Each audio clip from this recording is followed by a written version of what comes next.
মহার্ঘ ভাতা ইস্যুটা অর্থ মন্ত্রণালয়ের, যেহেতু আমি ওয়ান অফ দি মেম্বার, আপনারা আমার সাথে ফ্রেন্ডলি আচরণ করেন, এগুলো জানতে চান, সেই হিসেবে আমরা বলেছিলাম যে এটার কাজ শুরু হয়েছে, মিটিং আমরা হয়েছে, 2টা মিটিং হয়েছে। মহার্ঘ ভাতাটা ভেরি রিসেন্টলি হবে। এবারে একটা যেটা ব্যতিক্রম হবে, আগে মহার্ঘ ভাতা পেনশনাররা পেতেন, এবার পেনশনাররাও মহার্ঘ ভাতা পাবে এবং একটা রিজনেবল পাবে, এবং পরের বছর যখন তার ইনক্রিমেন্টের সময় আসবে এই মহার্ঘ ভাতাটা তার বেসিকের সাথে যোগ হবে ইনশাল্লাহ। আমি একটা কথার উত্তর দিতে পারবো, উনি জিজ্ঞেস করছেন এই বাজেট মানে হলো 30শে জুন, আমি বলবো অবশ্যই এর মধ্যে হবে।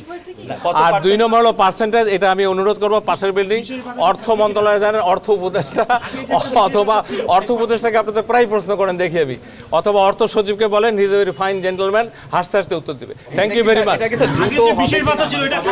আমাকে তো জিজ্ঞেসই করলেন এই অর্থ বছর মানে হলো জুন, তার আগে হবে ইনশাআল্লাহ। কোন মাস থেকে ধরবে এটা অনেকেই প্রশ্ন করছে। এটা হলো, আমি যদি বলি অনুমান করে বলা আমার ঠিক না, এটা আপনার অর্থ উপদেষ্টা অথবা অর্থ সচিব আমার চেয়ে বেশি অথেন্টিক, কেন তারাও পাবলিক, আমিও পাবলিক, আপনারাও পাবলিকের হয়ে কাজ করেন। আপনাদের মাধ্যমে যখন এই খবরটা এখনই মানুষ জানবে, সবাই খুশি হবে।